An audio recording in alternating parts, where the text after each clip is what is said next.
So once again, thank you very much for joining us tonight. There's one more character I'd like to introduce this evening who is not present, and that's the organization Livable California. I suspect that many of you are familiar with Livable California. Their mission is that they're a nonprofit that advocates for empowerment of local governments to foster equitable, livable communities and truly affordable housing. It's a statewide, nonpartisan group, including elected officials, nonprofit organization leaders, and individuals. They believe in community, equity, and action. And some of their principles include support housing as a basic right, fight for truly affordable housing, assure self-determination of local government, preserve quality of life in our communities, achieve smart and balanced growth, respect lifestyle choices, protect home ownership, and value the American dream.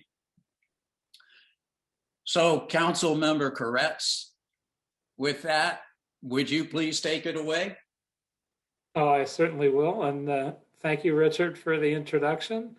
And I hope everyone is doing well during these crazy times.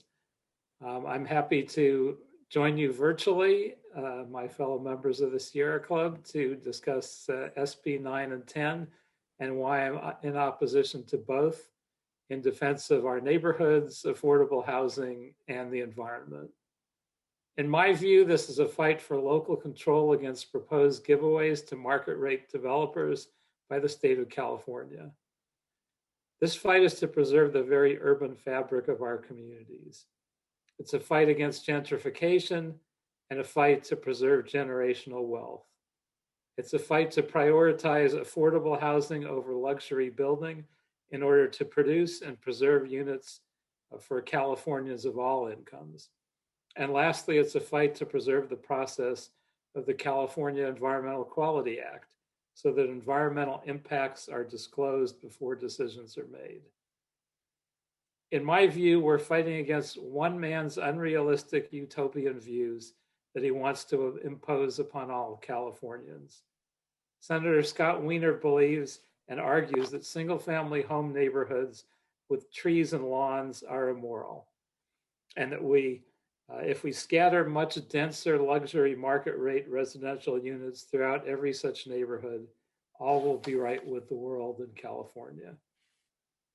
And as we saw in the fight against SB 50 in 2019 and a package of 9 related bills in 2020, especially SB 1120, the associated marketing mythology for SB 9 and 10 will cause confusion and false assumptions. In reality, most cities and counties, especially in Los Angeles, are in dire need of more affordable housing. But I can tell you that consistently these bills miss that mark in obvious ways and will only lead to less affordable housing and more luxury housing. SB 9 and 10 focus on producing market rate units, in contradiction to the real need for affordable housing and in contradiction to the vast majority of California's locally adopted general plans and housing elements, which contain detailed goals, policies, objectives, and programs crafted by our local governments to guide the development of very low, and moderate housing production. This while degrading our communities with substandard design and infrastructure, as well as inadvertently reducing protections for protected and desirable trees, potentially historic buildings, threatened species, and so many other assets in our communities by removing the CEQA process. I believe that state control of local zoning undermines not only the integrity of cities and counties, but strips residents of their ability to engage in a meaningful planning and community building process. And at the local level, we understand the politics of proximity. Land use is a local issue. The closer you are to a project, the more you may become concerned. Move away from the project, those impacts seem to be less important. Move far enough away, such as Sacramento, and all one sees are the hypothetical benefits. Some of our state lawmakers think that homeowners and the elected leaders of our 482 cities and 58 counties are just trying to block the development of new housing. I think they need to stop blaming us and take a look at themselves. State regulations filled with unfunded mandates and endlessly lengthy and expensive and complex processes prevent local innovation in the realm of housing production. In order to simply keep our plans current in Los Angeles, we now have the largest planning department in the nation. And if you ask any planner, they'll tell you stories of the time spent endlessly researching state laws in order to ensure compliance with even the simplest and most straightforward changes in a proposed plan. And at the same time, local planners struggle to build consensus and update plans as they explain the new realities of land use law to community members who stand appalled and in disbelief by state rules that were adopted without their input. Usurping local control means grassroots solutions are not given an opportunity to take hold as they're snuffed out by state rules. We must respect very varied ways of life and have a place for everyone. Let our residents and our local governments decide what should be by right and what should be discretionary. In LA, we have a wide and diverse city with plenty of room for infill development with a range of affordable units that doesn't displace stable single-family neighborhoods. And at the same time, we don't need to force our single-family communities to give up their way of life and their unique character. Many other opportunities to grow exist without the senseless and hostile disruption that would result from these bills if they become law. In Los Angeles, our currently adopted housing element proves that we have the capacity and can add to our housing stock with minimal displacement if development is focused on centers and along major corridors. As our economy recovers and evolves, we'll continue to see obsolete commercial buildings and malls being reused, providing ample opportunity for new growth without displacement. And for example, I recently introduced a motion to expand adaptive reuse in the city to ensure that units will be affordable for moderate income households instead of just producing market rate luxury units. My motion will go through the process so we can perfect this concept by including stakeholder participation, understand the environmental impacts, and make sure that any proposed ordinance meets the needs and respects the aspirations of our various communities and the built environment. So what could occur if these bills passed? Senate President Atkins' SB 9 is a copycat of last year's SB 1120. It overrides local development standards, public participation, and forces jurisdictions to approve substandard lots. You'll see reduced yards and reduced separation between structures, less light and air, and looming buildings. The additional units on the lots will have a crowded and unbalanced site plan, guided not by local regulation, but by pro forma. The result will be a pattern of development that our state previously defined as blight. And lastly, as CEQA requires a local agency to prepare and certify the completion of an environmental impact report on a proposed project that may have a significant impact on the environment. It's worth noting that CEQA does not apply to the approval of ministerial projects, thereby exempting the approval of projects from the environmental review process. Additionally, SB 9 would remove public participation and the intergovernmental coordination required by CEQA and the Coastal Act. It would exempt local governments from being required to hold public hearings for coastal development permit applications for housing developments and urban lot splits pursuant to the bill's provisions. And then there's SB 10, which Senator Wiener says provides cities with a powerful, fast, and effective tool to allow light touch density exactly where it should be, near jobs, near public transportation, and in existing urban areas.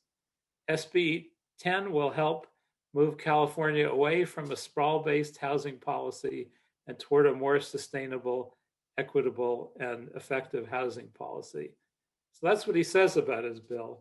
But what Senator Wiener doesn't tell you is that SB 10 will allow cities to ignore the general plan of a city or county.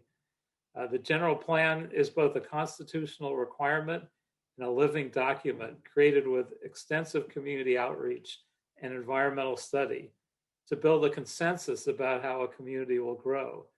It's a myth to think that general plans are static and inflexible. Rather, they ensure orderly development and commensurate infrastructure. This bill creates inconsistency between the general plan and zoning. And in addition to removing environmental review, the result will be blight, environmental degradation, and lost opportunities of generational wealth for Californians, as land title is passed from homeowners to developers and real estate syndicates, and as single-family homes are replaced with small apartment buildings over 5 units that can only be financed as commercial properties. If we want to meet our greenhouse gas goals, we need to place affordable housing next to transit.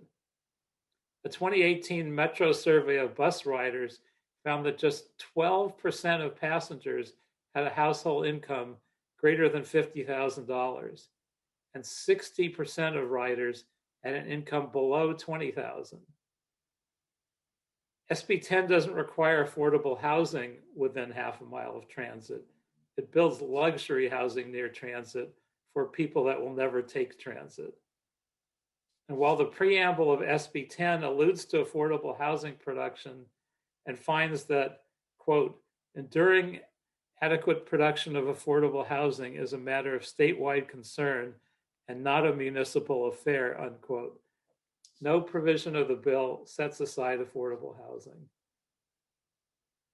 In my view, clearly the constituency of both SB 9 and 10 are market rate developers who are uninterested in utilizing the existing affordable housing programs, such as the density bonus provisions of that law.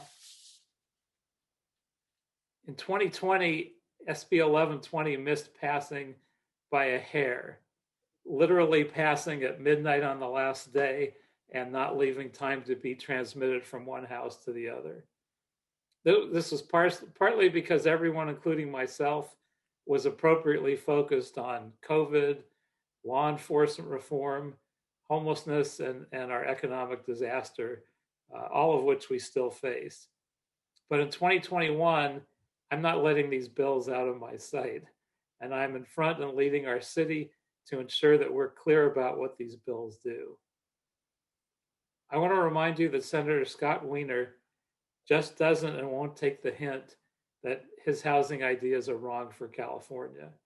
It's terrible for LA, but even his hometown of San Francisco hates them as well. For example, regarding SB 50, according to his own Twitter feed from December 17th, 2019, the San Francisco Board of Supervisors just voted again to oppose SB 50.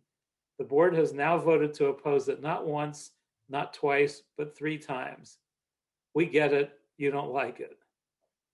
Well, for some reason, Scott keeps recycling the same bad ideas, and I want to get the point across to state legislators that we are not ignoring the real problems. We're trying to address them, but these bills and destroying neighborhoods are not the answer. We have 40,000 homeless people in the city of Los Angeles, and building luxury units will not trickle down to the homeless in Los Angeles and make housing affordable. Building affordable housing will, which should be our real goal and the direction that I would like to see these bills go in, instead of just being the giveaway to developers that they are. I hope Sierra Club members will take a good look at these bills and that the Sierra Club will oppose them. And I thank you very much for your time. Thank you, Council Member Koretz. We appreciate your input and information on this issue. Jill, would you like to take the floor? Yeah, so Paul said everything that I was going to say. So I'm I'm going to go. Everything he said was right on target. If I were writing a story, I could just quote it directly. I'm just going to go straight to my screen sharing of my PowerPoint. It's a fairly painless PowerPoint. And I'm just going to walk through what Paul just said, except in some visuals with some bullet items and so on. So if you don't mind, folks, I'm going to hit screen share, and I'm going to bring in my PowerPoint. Can you see it? Okay. We got it. Okay, you can see it. Okay, good. So is it in the middle? Is it in the right spot on the screen? Yes. Okay. So SB 9, as Paul said, it's a copycat of SB 1120. It kills single family zoning in California. There's nothing like it in the nation. Oregon is the only state to approve wipe out single family zoning with duplexes. But in fact, California beat them when they allowed the ADUs 2 years ago. California was in fact the very first state to go statewide with ending single family zoning by allowing ADUs almost everywhere. Those are granny flats. Oregon is just now going for that. They're calling them duplexes. And they started about 5 weeks ago, their new law. They're going to put it in phases. Nobody knows how it's going to turn out. I have heard legislators tell me to my face that Oregon's duplex program is going incredibly well and is a huge success. Well, it just started, and that's not true. Nobody knows. So you got to be careful. You got to be careful when these things come up. Okay, so SB 9 upzones all single family lots, and you'll see on this page some yellow highlighting because about 2 hours ago, I got an email from a top attorney in California who has found some new wording, some kind of not new wording, but unnoticed wording in SB 9 that he says allows 10 units instead of 8 units. Most of the media are covering it as a duplex bill. This is not true. The media are just overwhelmed. They don't have time. They hear from somebody, usually Scott Wiener and Tony Atkins, that it's duplexes, and that's what they report. So it allows up to 10, as I understand it now. There are different scenarios where you can do 4 or 6 or 8 units where one single family home is now. The yards will be wiped out. The setback is only 4 feet required, so permeable soil, all of that gone. You can do the 4 and 6 unit projects by right. That's that second bullet item. The 8 unit projects are, the cities have a certain amount of leeway. We can't really figure out how that's going to be interpreted by the legislature, but it allows the cities to step in and say, okay, 8 is too many. You got to go back and do one of the other ones. I don't know what the rules are for the 10 unit because we're just now deciphering. We didn't know about the 10 units. It's brand new information. As Paul said on my bullet 4, it's a gift to market rate rental giants to overrun homeowner areas.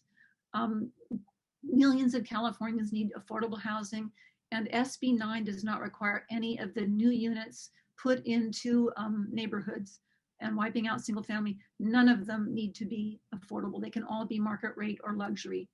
SB 9 at the very bottom ends public hearings for multiple homes on single family lots in the coastal zones. So those hearings are not going to happen. The coastal zones are just considered regular land and it's nothing special. So that's really a big blow, I think. Next slide. It's being sold as a duplex bill. And that almost worked in 2020. One of the reasons Paul mentioned that the bill almost passed, and it passed on the assembly side a couple minutes before midnight on August 31st. And I was watching, it was really very dramatic, even though it was very wonky. It was very dramatic. And there was only like 4 minutes to go. And some lobbyists said, well, they have the votes, but we've got the clock. And I didn't know what that meant. What does that mean, we've got the clock? And he said, well, they can't get it across the hall fast enough to the Senate side to get it approved. There's only 4 minutes left. So we're going to win on the clock. And I've covered Sacramento for years. And Paul knows that stuff because he used to be in the assembly, but I didn't know. So it was really amazing when they wiped it out. Some people were talking really slow when they got the microphone and they ran down the clock. That's what happened. So there's 3 scenarios under this bill, and I believe now we're going to find out about a 4th scenario allowing 10 units. One of them results in 4 units where 1 home is now. That's because it goes hand in hand with our granny flat laws. This bill is not a standalone bill. It builds on the granny flats already allowed. Everything already allowed plus this. That's how you have to think about it. That's why the media are so confused, and almost all of the stories I don't think I've seen an accurate story yet. Scenario 2 allows 6 units. Again, the ADUs play a very key role in what's called, I don't know if you pronounce it JDU. Paul, how do you pronounce that? It's the junior accessory dwelling units. Is it? I've never said the word, so I Okay. don't recall that. I don't know. I don't know how to say it, but it's ADUs, and then is it JDU? I don't know. Then the third one results in 8 units where 1 home is now. And that's the one where the cities can come in and go, well, we're not so sure. But we can't tell from the wording in the bill, it's not hearings, and it doesn't allow any neighborhood input, but is it over the counter, like case by case, or how are they going to do that? We don't know. Now, as I said, we just learned about the horrible possibility of 10 units. Now, what's that going to look like? Well, Redondo Beach had an interesting situation about 30 years ago where they were rezoning their city, and the developers found out that they were changing the zoning and came in and built what are called this tall and skinnies. And you can see them from Google Earth right here. They're 4plexes on 1,200 square feet of land, and they have a garage in front, and they wipe out virtually all. There's you can see a little tiny backyard behind some of them with a few trees. Now, this bill is far more dense than that. It's far more dense. These are 4 units. This bill allows 6, 8, or 10 units. The lots can be as small as 1,200 square feet. So it wipes out all greenery. It wipes out all yards. It's a paving over of whatever streets developers most want to go after, because it's allowed everywhere. Okay, I just thought a visual is, it always blows me away. Okay, now the media, how did this happen? How did they not understand that it wasn't a duplex bill? Look at the stories. LA Times allows a duplex. San Francisco Chronicle allows the people to split lots and convert their homes into duplexes. San Diego Union Tribune allows duplexes. Cal Matters, which is a wonky bunch of planners who write stuff. These were planners who wrote this, who got snookered by the wording, allows duplexes. And The Real Deal allows duplexes. Last week, New York Times op-ed by Ezra Klein called it a modest duplex bill. So they've had a whole year now of phone calls and letters to the editor and people trying to wake them up. And they are absolutely addicted to this misreporting of the bill. We're going to have to work on it hard this year, folks, to get them to understand. Let's at least have a debate over what the bill really is going to do instead of this false narrative, which I have to give Wiener credit for. He called it a duplex bill at every possibility, and it was picked up by the media. Okay, and then Paul went into the second bad bill this year, the other worst bill. It's SB 10 by Wiener, and last year it was SB 902. And I'm going to talk a little bit about what it does to the right to voter initiative. It's a 108-year-old constitutional right that we can put things on the ballot by gathering signatures, and we can pass laws, and no city council can overturn what we do.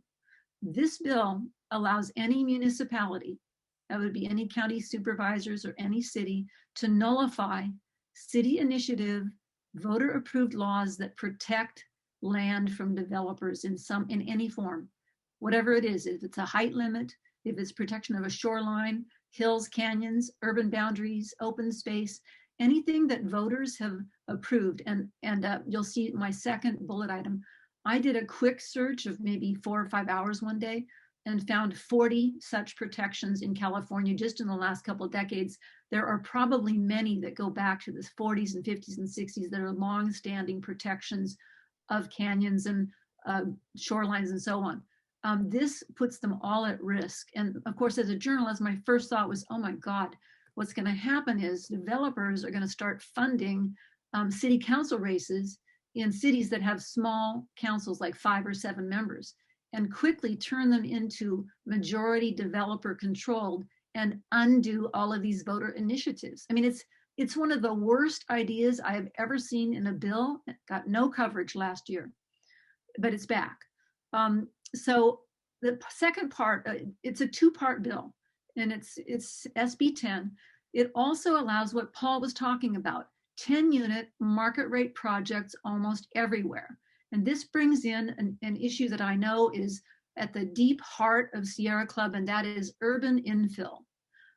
They don't identify what they mean by urban infill in the bill, but I did some searching as to what the state has been interpreting as urban infill, and they call it underutilized land. It can't be industrial and it can't be agricultural, but it can be underutilized land. Well, you've all been involved in battles in Los Angeles over what is underutilized land, because the city is allowing housing to be torn down to build new housing. Hollywood is a hotbed of battles over trying to save housing from new luxury housing with often fewer affordable units than are going to be wiped out. Those were called underutilized, and that was one of the big arguments. So when we come to a word, kind of a phrase of art, such as urban infill, that should scare everyone. That is going to be abused incredibly if this law goes through. The second, and the only one in that list that makes any sense that you can actually identify what it will do is the transit rich area, because they define it 1/2 mile, which Paul already mentioned, 1/2 mile from heavy transit pickup areas. Jobs rich is another kind of a phrase of art that is going to scare you when I tell you what they're going to do. A state entity, a board of people, are going to sit down and decide the building that you're proposing, this 10-unit building you're proposing on land that's only a single family zoning, for example. Will the people who move into it have shorter commutes than they have right now? That's what the state is going to be deciding. The state is not capable of figuring that out. Nobody can figure that out. But they're going to use this magical wand, and they're going to decide this building should be allowed because the people who move into it are going to have a shorter commute than if they didn't move into it. It's like some kind of a nightmare. I mean, there's no way the state, which can't even get unemployment checks out, can figure out something at that level. It's completely impossible. A city council wouldn't be able to either, and they're closer to the ground. So this is a really bad bill. Moving on to the next. Okay, will we let California be the next Vancouver? Livable California last week had Professor Patrick Condon from the University of British Columbia as its key speaker. We had a huge crowd of people show up. He was a major backer of the very sort of upzoning we're talking about in SB 9 and SB 10. He fought for it for years in Vancouver, and they upzoned a huge amount of Vancouver. And Vancouver essentially no longer has single family zoning. There is some, but it's been overrun by all kinds of multiple units. And the argument that Professor Condon made, and all of them made, they were about 7 or 8 years ahead of us in making this argument. We're making it now through Scott Wiener and Tony Atkins, is that it will create affordable housing. By having as much housing as possible, you will create affordable housing. Vancouver is the reality, and it remained expensive. It is the second most expensive city in North America, and prices didn't go down a penny. The exact same, you can see right here, exact same price per square foot. And the evidence, he said, is indisputable. He's written a book about it called Sick Cities. This obsession with upzoning as if this is going to drive down prices, it drives them up. And the reason is that it causes vast increases in the land value. And once you have a really expensive piece of land, you cannot create affordable housing. And as he says in his podcast, and as he said last week, it's not the NIMBYs that are the problem at the very bottom there. It's the global increase in land value in urban areas that's the problem. And he is blaming it on upzoning. Upzoning creates unaffordability. It's just a bad idea, but it's gripping a lot of groups and people right now. It's popular. It's been popular for about, well, it's been popular in Vancouver for over a decade. In California, we picked up on it about 4 years ago with Scott Wiener. Okay, next, talk about where do we get affordable housing actually. Paul mentioned this. The only way to get affordable housing is actually to pay for it. It costs extra money to make affordable housing affordable. So this is a study of what's been going on in California for the last several years. And you can see that the lime, kind of that lime color, is what the goal was, that all the cities were ordered to come up with that much affordable housing, that lime block on the left side, very low and low income. How much did the cities come up with? Well, they came up with that little tiny aqua square there. Why? Because they don't have the money. The money is all in the state. The state has all of there's a tiny bit of money at the city level for affordable housing, but very little. It's always been that way. The state has the money. How much did they approve in market rate in the cities? Well, they were supposed to approve that lime square you see there, almost the same size as the very low and low income. They were supposed to have about the same amount of market rate. But the only thing that came before them that was proposed to them by developers was market rate. And so they approved far more market rate than we need. And we have a glut, and you have incredible people running around saying we don't have enough market rate. There is a major glut in California of market rate. Hollywood has a 10% vacancy rate, downtown vacancy rate. Well, of course, now since the COVID, people are abandoning San Francisco. It's got massive vacancy rates, but that's partly because of COVID. But I'm talking about pre-COVID, everybody. So we're talking about a complete lack of funding. Now I'm going to go to the next slide. Okay, what happened? Where did the money go? Well, right after the crash in 2008, California almost went broke. And so in 2010, they voted to take back all of the money that the cities were being given for affordable housing. It was done through redevelopment agencies, which were not popular, but they did manage to build a lot of affordable housing. So Jerry Brown took away defunded affordable housing at the city level. He took it all back, put it into the budget, which was really hurting, and everybody sort of understood. But when the revenues surged back up, you can see the surge here on the aqua side, just went crazy, way up. That didn't get copied here. We had just a little tiny bit. This is something that was approved by voters right here. Voters approved some special money in 2018. So the state abandoned affordable housing funding. And as the years went on, they began to blame the cities more and more for not approving affordable housing. So it's been a kind of almost like a nightmarish situation where the cities are being blamed. Even the media sometimes blame the cities for not approving affordable housing. There isn't any money. They got, I'm going to say they got screwed, if you don't mind.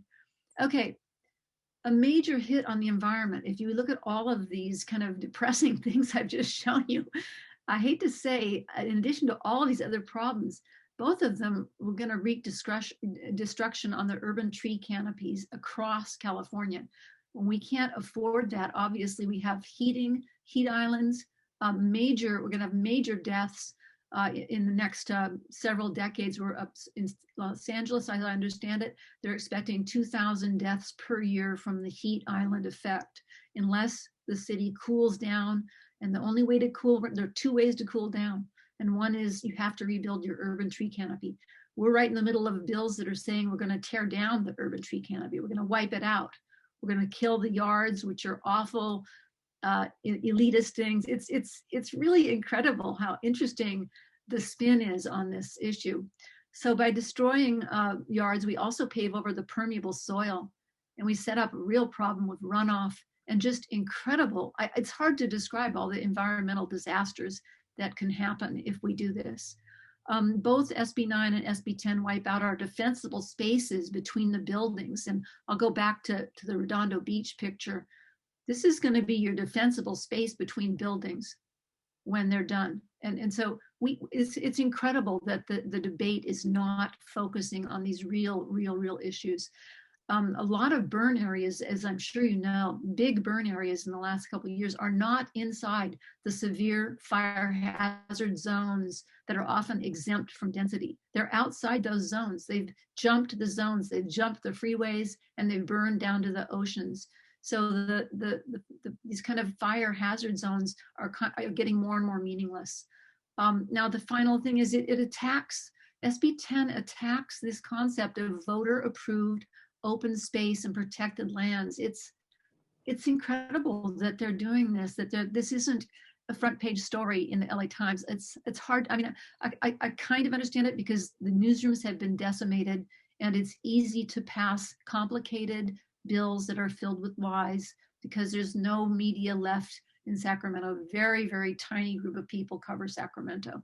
When I covered the Arnold era, there were 50 reporters regularly covering Sacramento. I think there are less than 10 now, and there's no way to keep up with what's going on. There are going to be 3,000 bills this year, and bad things are going to happen. So that's really depressing. I'm sorry. I'm going to stop the screen share. But it can be stopped, and there are a couple of good bills. SB 15 by Portantino is a very good bill, and I'm happy to answer questions about that later on. Thanks, everybody.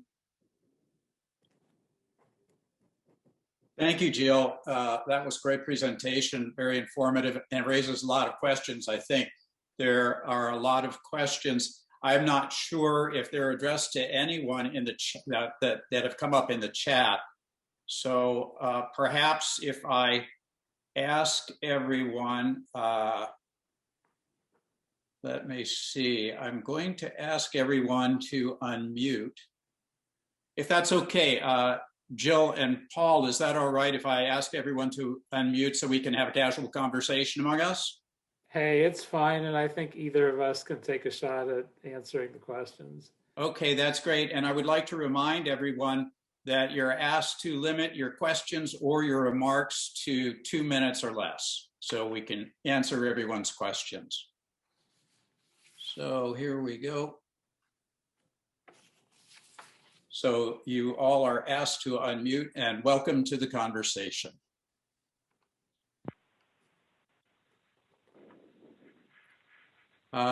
Let's see. I have a question here. C.T. Williams, are you there?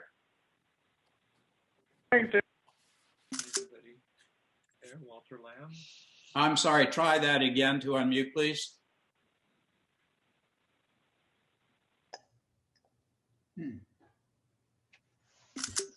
Hello. There you go. Okay. Dr. Tom Williams, LA 32 Neighborhood Council, life member of Sierra Club. Only one real question for both Paul and Jill. What do you think of the current initial study and project description for the housing element upgrade by the City of Los Angeles, Department of City Planning? Yeah. That's it. What do you think about it? I'm not sure that I can say I'm that up on it, so it's hard for me to offer an opinion yet. I'm sorry, I haven't read it yet. I know all of the cities are updating their housing elements, and they're being required to add massive amounts of density under what's called Marina. And there's a huge debate because the growth numbers have doubled, but the city of Los Angeles has stagnant population, as does most of California's urban areas. So there's a real battle going on as to why cities are being asked to double their zoning. I don't know anything about LA's specific housing element, but this war is unfolding. Yesterday was the deadline for scoping comments. We were given 30 days, and the initial plan is out, so it's available. That's all. Well, I'm sure my planning director has read it, but we haven't discussed it, and I haven't read it yet, honestly. Tom, do you have any point of view on it because I'm sure you responded.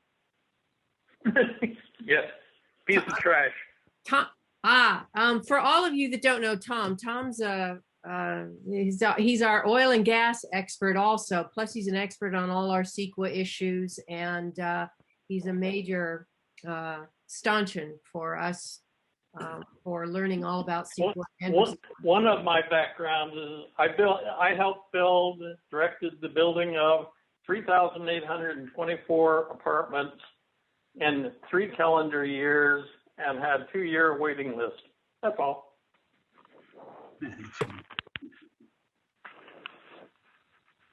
You're our housing solution.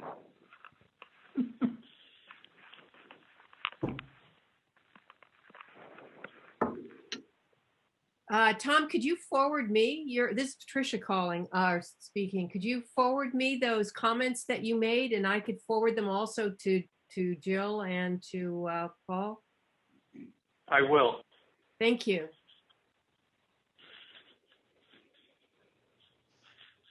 So this is Catherine Campbell speaking. I'm wondering if either of you have any examples that you can put forward as positive solutions for increasing both moderate and low-income housing in these scenarios. Jill, you mentioned that the state needs to at least return funding to the prior level, but are there any models that you've seen nationally or internationally for how to do that in a reasonable time frame that could make an impact on the kind of problems that we're experiencing in California?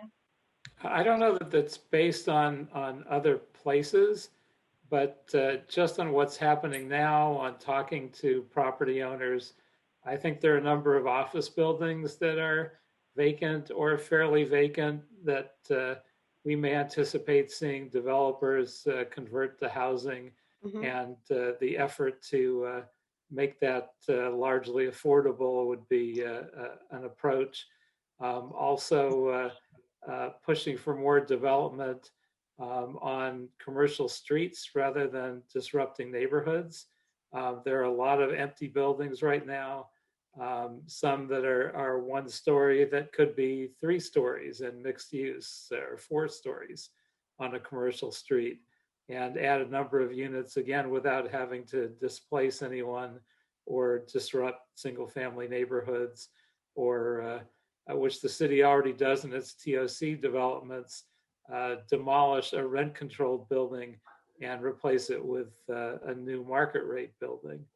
And frankly, under the current circumstances, a developer could demo a building and build the exact same building. And because they'd get out from under rent control, and because the value that's attached to new construction, they would make a profit. So we incentivize demolishing older buildings where there are often people that can't afford a rent other than what they're paying now. But because of Costa-Hawkins, once they're out, no other apartment building, when it's vacated, even if it's almost exactly the same level of condition, the same number of years old, it's not going to be affordable. It's going to be now a luxury market rate rent. So that's something I would do. And I could see building a lot of affordable housing on abandoned mall sites. And I know malls are looking at a lot of housing in general. A number of them are looking at continuing to be malls, but eliminating maybe half the space and building housing. And so they have at least a built-in market of the people that live there as a base. So even though a number of people are using Amazon, if you live next door to all the things you want to shop at, you might just walk 50 feet and go shopping in a mall. So that change is happening, and we could encourage more of that housing to be affordable housing. I'd like to weigh in and agree strongly with what Paul just said. And that's very similar to what Portantino is trying to do. It's not exactly the same, but it's reuse of existing buildings. Yeah. And I know that some of you have read the kind of infamous and famous study called The Greenest Building. And The Greenest Building is a study by the research arm of the National Trust for Historic Preservation, in which they found that the new luxury buildings suck up so much energy and have so much incredible supply line problems from far away places where the marble is cut and where the steel is made, and just goes on, that if you actually measure what you're doing to the environment when you tear things down and put in a brand new building, it's shocking amounts of greenhouse gases. And that's why the greenest building is a really wonderful study about, hey, take what you've got that is underutilized, that is empty, that is a mall, that is whatever, and rebuild it. And that's what Portantino's trying to do. His bill died in a committee, I don't remember when, last year. It didn't get the attention of the really horrible bills, but it's a smart bill about reusing existing idle buildings. So it's probably, it might not. And it makes total sense under COVID. So even if someone acted like they had a good reason last year to oppose it, they might change their mind if we maybe nudge them. So Paul's, right on target, I think, with what he's talking about. I'd like to ask a technical question. The repurposing of offices, it's to me, it sounds like a very good idea.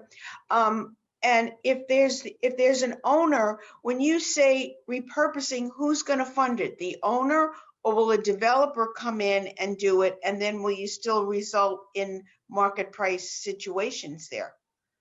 Well, what's the funding situation? It could be either one, but unless someone provides extra funding for affordable housing, either the existing office building owner or a developer that buys it would put in as much market rate housing as they're legally allowed to. But I think it's an opportunity for the city to buy some of these buildings and create affordable housing.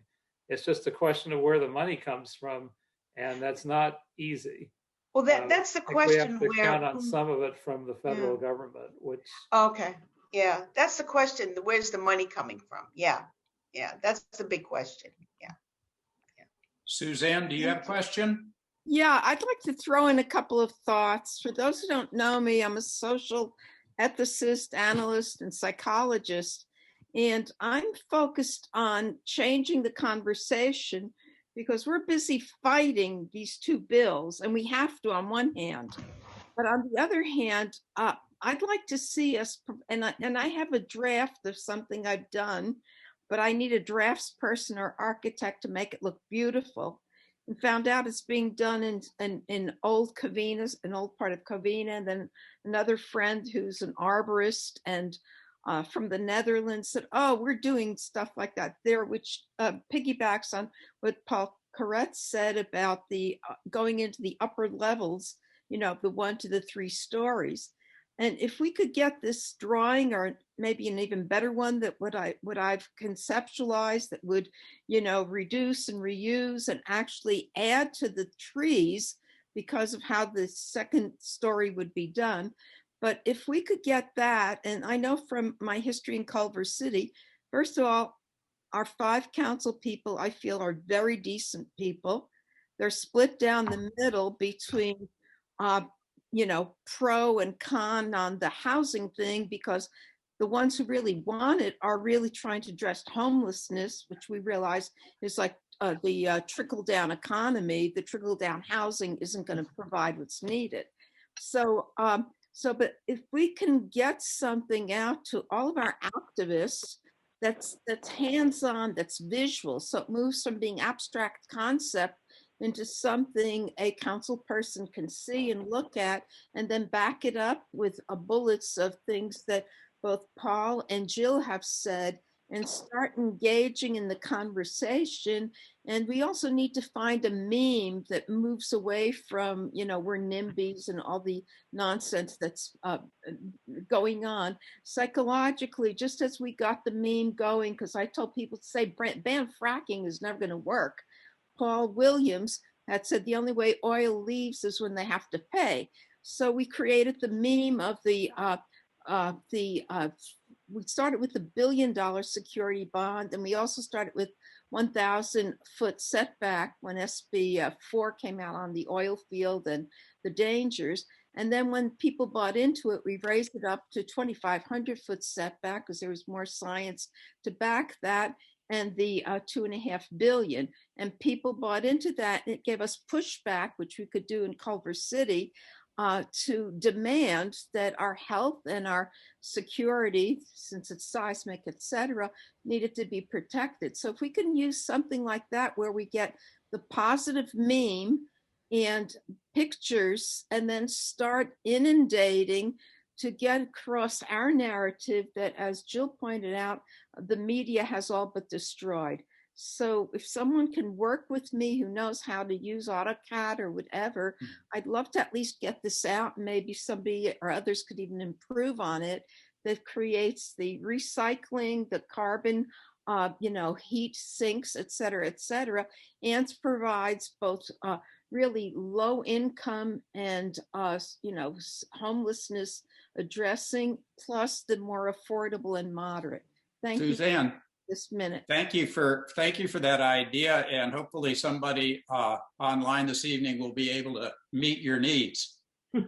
I have a Joan Davidson asked, when land is so expensive. Before the next question, can I just put in an off-topic thank you to Culver City for what they're doing in terms of trying to amortize their oil fields over the course of 5 years, because it'll blaze a trail for us where we've been getting advised that we would probably have to amortize things over 20 years, which I think is total BS, but it helps to have a city take the step ahead of us and will help us get to where we're trying to go. Yes. Great.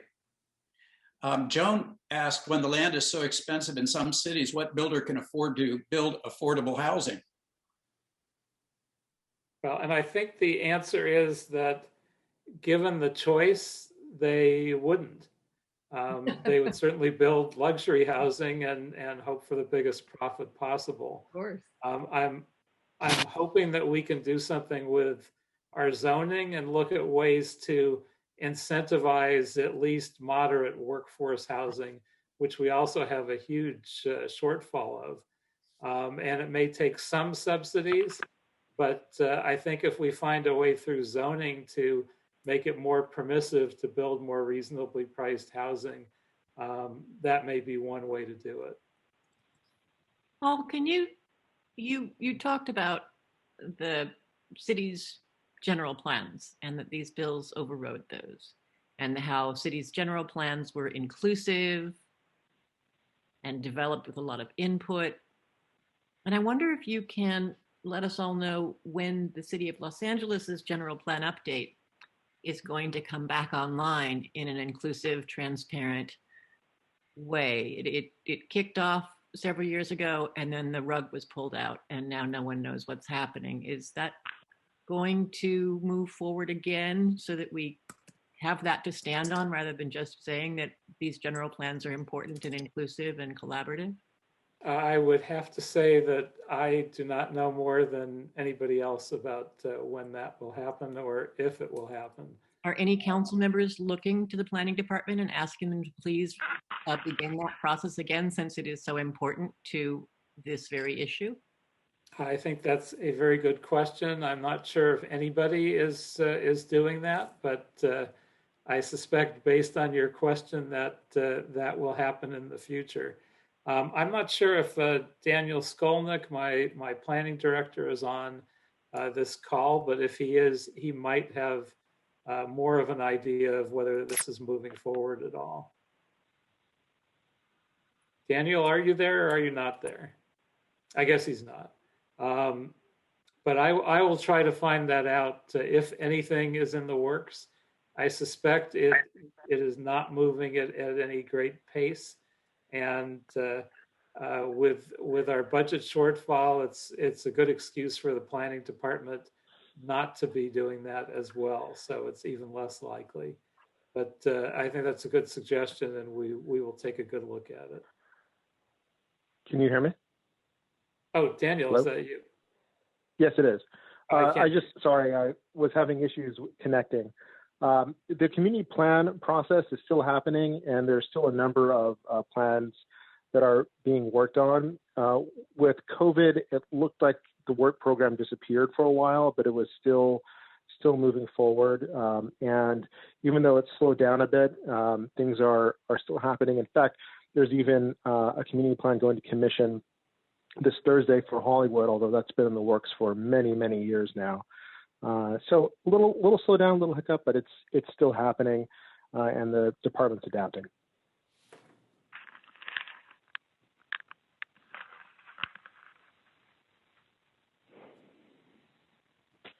I have a question. I have a comment.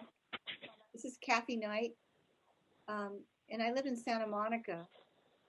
And let me see. Am I muted? No, we can hear you. Okay.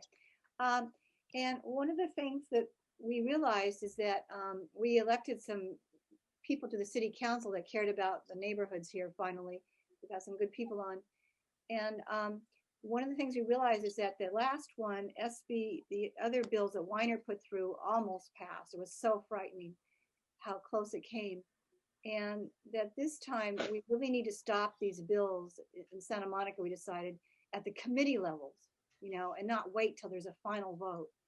So our Santa Monica City Council sent a letter saying that we're concerned about these two bills and we don't support them the way they are. And so I just, personally, I want to say that we need to stop. We need to show the Senate and that there is not support for these bills way ahead of time, and not wait for the end of the line vote. And in terms of the Sierra Club, I think we haven't. I just want to make it clear. I don't think we've actually taken a stand at this point. Just so we know this, but this meeting is to educate everybody. And so I personally am really, really against this.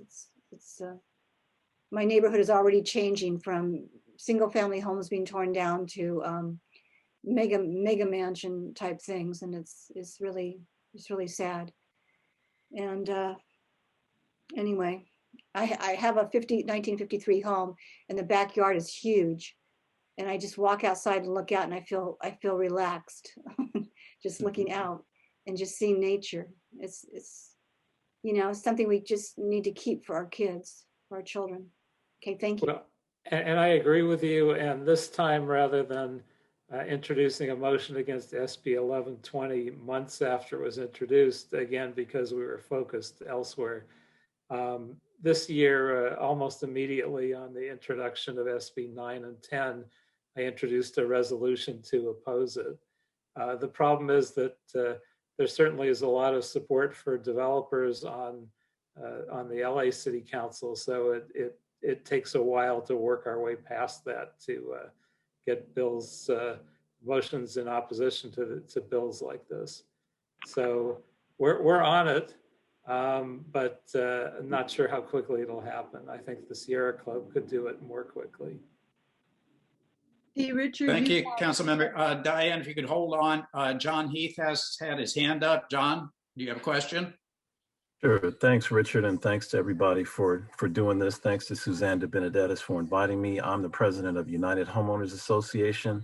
We're the little unincorporated community right next to your favorite plot of land, the Inglewood oil field. And I was listening to, I think it was Tom that was speaking earlier, who's the oil and gas expert.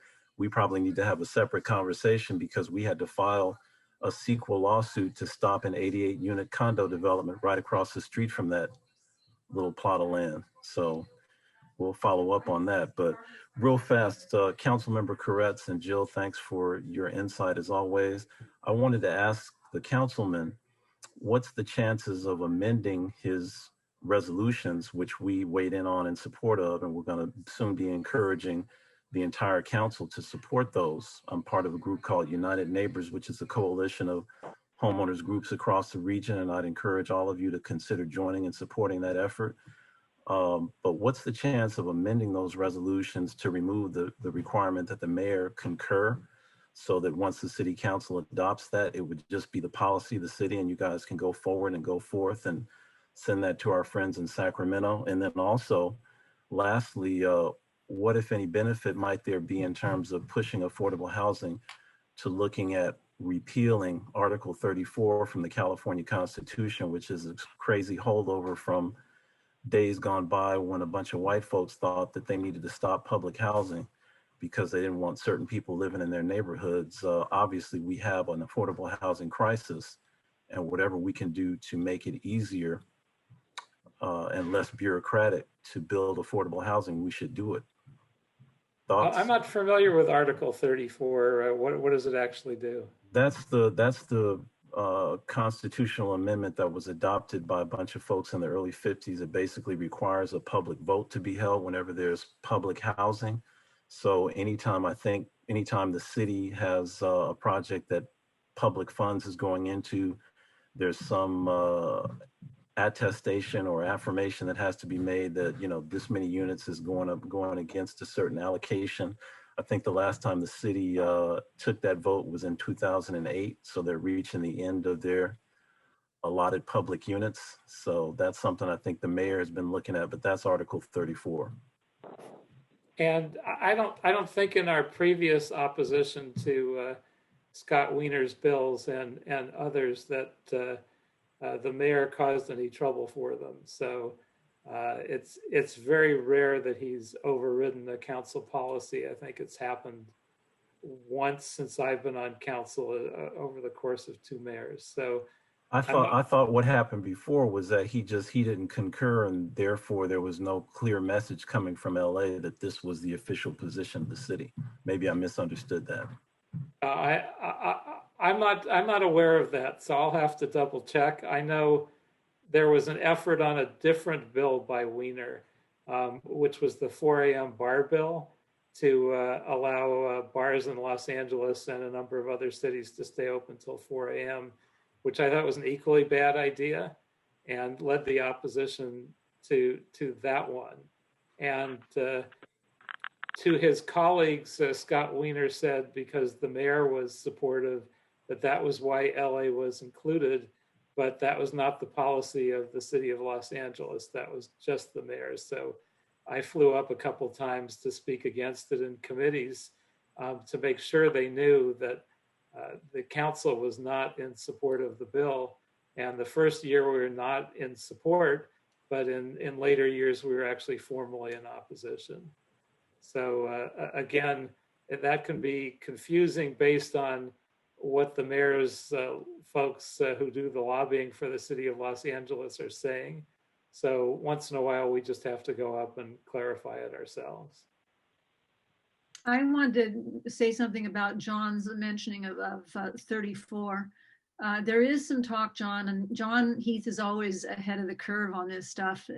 I don't know where what you read. He always knows stuff ahead of everybody else. But this 34, Article 34, it is from a really bad time in California, and it was a racist approach to stop public housing by requiring voter approval of public housing. And there's a lot of talk about getting rid of it now. I'm hearing a lot of chat about it. So maybe it'll come up this year. It's what the remarkable thing about what's going on under what I call the Wiener Inc. Situation is that the legislature is obsessed with market rate housing, and they have abandoned affordable housing. They're not focused, and they're just way off the chart. So it would be great if that discussion could come barreling in and pull them back into reality. Well, thank you for that discussion. Thank you, John. Thanks. The next question is from Mel, and then Diane, if you have a question after that. Oh, thanks. I just wanted to clarify for the council member and his planning staff. Oh, okay, please do. My question was not about the community plans, which I know are going forward, and I applaud the planning staff for managing that during this time. But it was about the general plan and the general plan elements that are aside from the community plans. And the process, as Jill knows, had begun. And then the rug was pulled out when it became too open and inclusive. These are some critical elements that the state requires us to include by certain timelines in some cases that really do go to not only housing, but climate adaptation and just dozens of other things that we need to be taking seriously and planning in an inclusive way. And that's going to take time, and it's dormant. And I would really love to see some leadership on pushing planning to get that going again. Thanks. And I was hoping to have Daniel answer that question as well. Our community plans are moving along, although from my point of view, at a kind of snail's pace for a variety of reasons. But where this one is going, I'm not familiar. That's why I want to give Daniel another chance to see if he's up on that more than I am. Yes, this is Daniel Skolnick. There are in fact other elements of the community plan that are being worked on, such as the housing element, which was mentioned earlier. There's also the thought about opening up the framework element. But it's true that not every aspect of the general plan is being updated at this time, and it's really just a matter of funding and staffing. Despite the fact that the City of Los Angeles has the largest planning department now in the nation, to update every element of the general plan at the same time would require probably a tenfold increase in staff. It's not something that the city could do at this time without an enormous infusion of state and federal funding to do so. But little by little, it hopefully will get updated. It just will take time. Great. Just look for our LA 2040 plan that begun and then got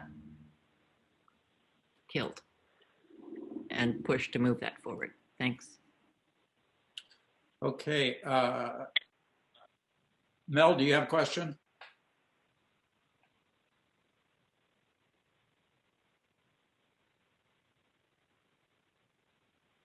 Mel, can you unmute?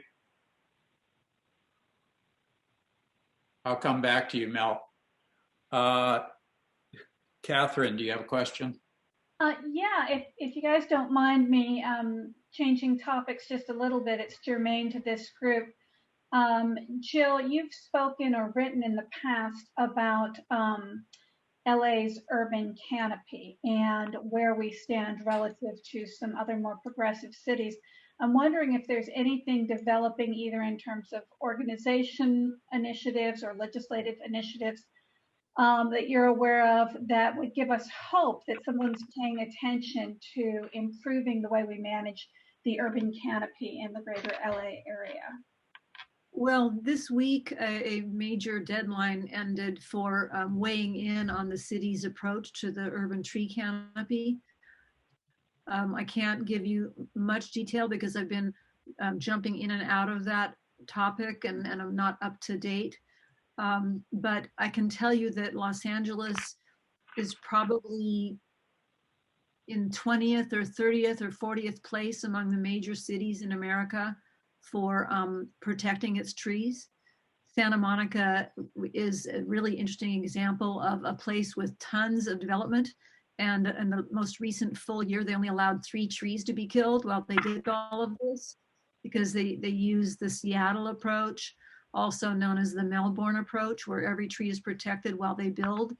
Los Angeles still allows mature trees worth tens of thousands of dollars and sucking up all sorts of smog to be cut down for temporary equipment storage during a project, and other outrageous things that have been abandoned 15, 20 years ago in Seattle, Austin, different places. Melbourne is the top city in the world for protecting its canopy. It's just got a nasty heat problem there. So I would say the current administration from the mayor's office is weak, very weak on this. And even though I wrote some very critical things of Villaraigosa while he was doing his million tree project, he actually did a much better job, even though he was always bragging that he'd done more. He actually did a much better job. It's shocking, but he did.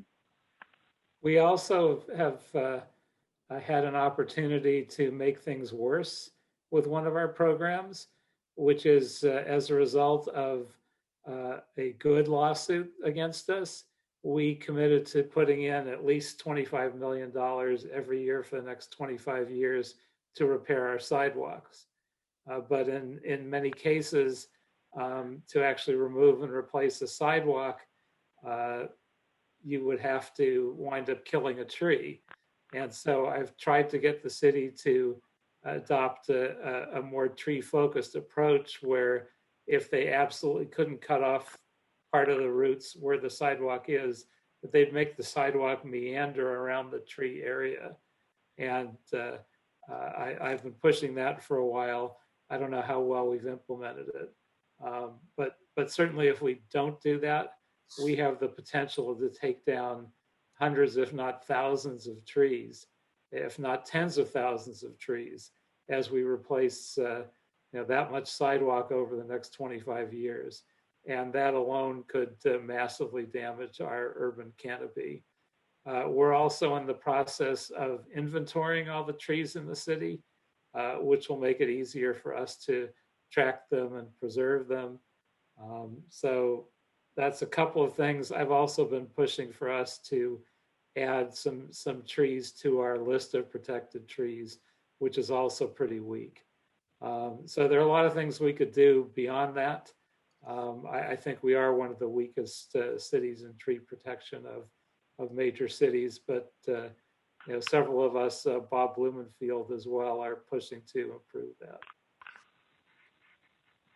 Well, I know just in the Marina Del Rey area, it comes up every year, super aggressive trimming and, declaring trees as, dead or dying without having real independent arborists making that assessment. So perhaps it's something that the Marina group could take up in the future, whether or not there's a resolution or something we could do to bring a little bit more attention to the local tree canopy issues. Thank you, Catherine. Diane?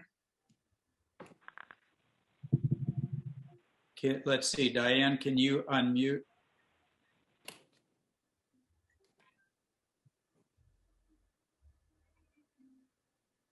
Here, let me see if I can help you. Try it now. Okay. Hi, Councilman Koretz. Thank you, both of you, for this very important conversation. I think at some point you spoke as if we, and I wondered if you were talking about the full council is sort of on board with the way you're thinking, or are you the Lone Ranger here in thinking about these issues? Because I'd love to think that the council is in agreement with you, or at least many of them are. I knew where we were last year. We've had a number of changes in council members. My best ally on this issue was David Rue, who I've worked closely both on tree issues and wildlife corridor issues in the hills that we share. I think his replacement is much more open to the trickle down, build lots of luxury housing approach. I think generally not that atypical of younger folks who has just assumed that if you build more housing, it'll allow them to live in Los Angeles where it's not affordable otherwise. So I don't know with this council where the majority is. It took a while with the last council. So I can't predict. I'm certainly not a Lone Ranger. There are certainly some others that feel strongly about this issue, and the rest of the council, it's a question of whether we can pull them along or not. I think with a lot of pressure from neighborhood councils and maybe the Sierra Club and homeowners associations, that we'll have the ability to get this through again. Mm-hmm. Good, thank you. Okay. Well, we're coming towards the end of our meeting. So Congress member Koretz, thank you so much for providing us with Congress all of member, this, woohoo! With all of this take the information. promotion, but I don't have it yet. And Jill, thank you also for being a part of this conversation and providing us with your your knowledge and expertise in this as well. We always appreciate your being with us. There are just a couple of things to close. We appreciate all the hard work you both do for Los Angeles and for all of us. And I'd like to remind everyone here that Sierra Club has not taken a position on the legislation that we've been talking about tonight, just so we're clear about that. So with that, we're ending our meeting. We will keep you posted. The Airport Marina Group will keep you posted as to our future projects and future meetings. We're looking forward to seeing you again, and we'll let you know as soon as we know. So may everyone be safe and secure and healthy, and may you all live in peace. Thank you very much. Well, thank you everybody for having us. Thank you. May It's organic our pleasure. peaches be with you. Thank you. All right. Good night. Good night. Night.